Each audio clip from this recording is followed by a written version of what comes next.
Bonjour, bonjour trader, bonjour tout le monde, bonjour investisseurs. Donc aujourd'hui, il est 14h28, dans 2 minutes, nous avons le chiffre du chômage américain très attendu. En moyenne, on l'attend à 750 000 créations d'emplois. Les banques américaines ce matin, les grosses banques style Goldman Sachs ou JP Morgan, étaient un petit peu plus pessimistes. Ils attendaient plutôt 600 000, voire 500 000 pour Goldman Sachs. On va voir. En tout cas, l'enjeu de la séance, c'est bien sûr l'effet sur le dollar. Avant que les chiffres sortent, j'ai 1 minute pour vous parler du kiwi. Je vous avais parlé du kiwi qui avait une grosse résistance à 0,71, 0,6 et la moyenne mobile à 200 périodes. On est en train de la franchir aujourd'hui, mais les chiffres vont sortir et ça peut tout changer puisque l'effet sur le dollar va être très important. Les avertissements.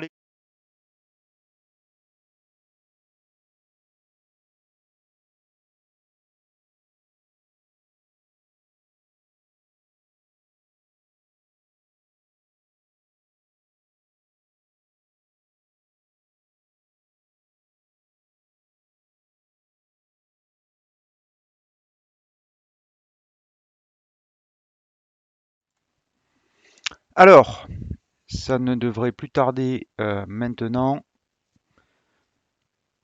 Donc le consensus, vous voyez, 750 000, peut sans doute. Oula, 235 000, c'est très très très en dessous de la prévision, le consensus général.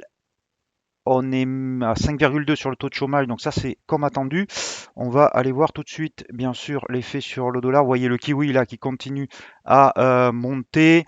Euh, le dollar qui, bien sûr, a une réaction où il s'affaiblit.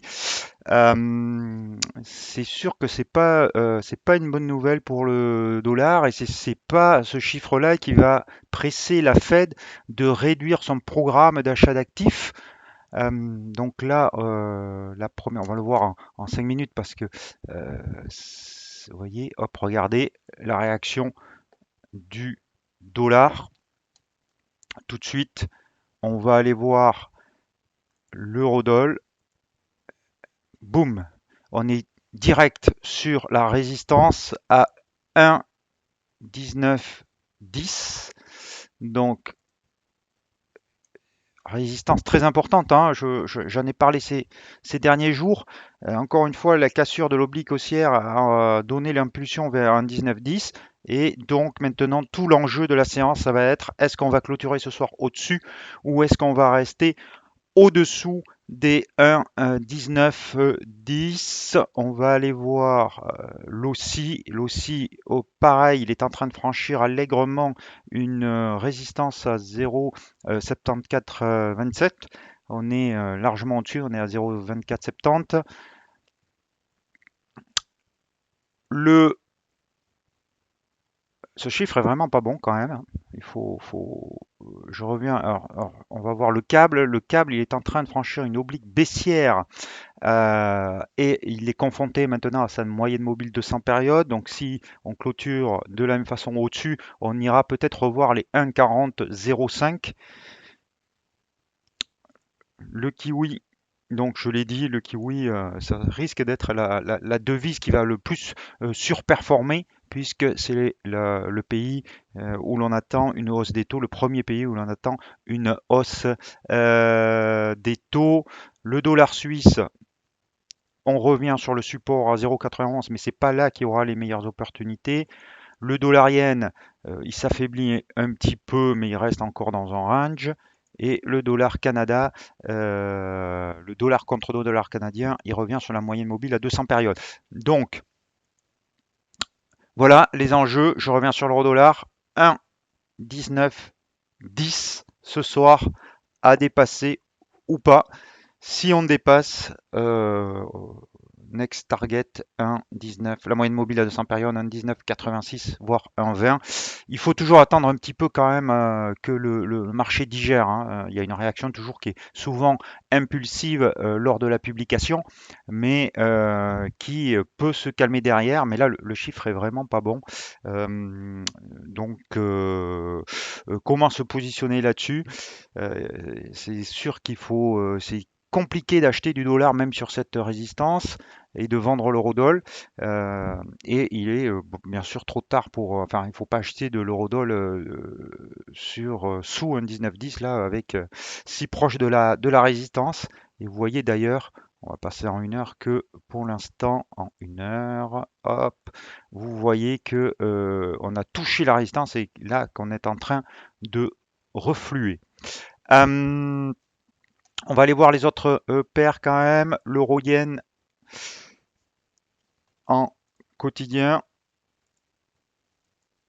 Donc sur une résistance à 130,56 et un retracement Fibonacci de 38,2, il affiche un doji, donc on pourrait avoir une baisse là-dessus.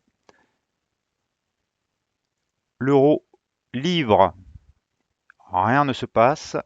L'euro suisse, donc 1,0870, la résistance, j'en ai largement parlé. Pour l'instant, on reste dessous. Mais c'est sûr que c'est pas aujourd'hui sur ces devises-là, sur ces paires de devises que ça va se passer. L'euro AUD a bien baissé suite à la force du dollar australien, le retour en force. Il revient sur un support à 1,5902 qu'il faudra donc surveiller. Le sterling yen, il se passe pas grand-chose. Et les autres devises, on les a vues.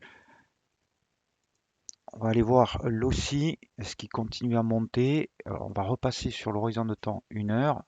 Donc là, clairement, hein, on est aujourd'hui sur le prolongement haussier des derniers jours, une accélération. Est-ce que c'est une impulsion, euh, la dernière impulsion avant un- un retour à la hausse du dollar? Il faudra c'est difficile parce que là, on franchit quand même sur l'OSI une belle résistance. Par contre, sur l'euro-dollar, vous voyez que pour l'instant, on est en train de refluer et de rejeter cette résistance. Il y avait donc il y a beaucoup de vendeurs prêts à défendre ce point qui est donc essentiel pour la suite de l'évolution de l'euro et du dollar. Il faudra absolument surveiller ce point. Donc, 235 000, vraiment mauvais, mais un taux de chômage qui baisse quand même, puisqu'il était à 5,4 et qui vient à 5,2%. Voyons donc la réaction dans les prochaines heures, en sachant que lundi, les marchés aux États-Unis sont fermés et donc la volatilité pourrait ne pas être au rendez-vous. Euh, voilà. Voilà ce qu'on pouvait dire sur ce chiffre tant attendu et cette réaction. On peut revoir peut-être l'indice dollar qui lui aussi est pour l'instant une mèche basse assez importante, mais c'est peut-être aussi des prises de profit de day trader. Euh, En tout cas, c'est sûr que la tendance, elle est baissière confirmée sur le dollar et qu'on pourrait revenir sur maintenant 0, sur 91,75, voire la moyenne mobile à 200 périodes, une fois digéré ce chiffre. Je vous souhaite à tous et à toutes un très bon week-end. Je vous dis à lundi, laissez un petit peu de temps au marché digérer, peut-être une demi-heure avant de vous positionner cet après-midi sur les devises euh, parce que vraiment ce chiffre est surprenant. Lundi donc, on y aura bien sûr, on se retrouvera lundi. Les marchés seront fermés aux États-Unis. Je vous souhaite un très bon week-end à tous. À lundi.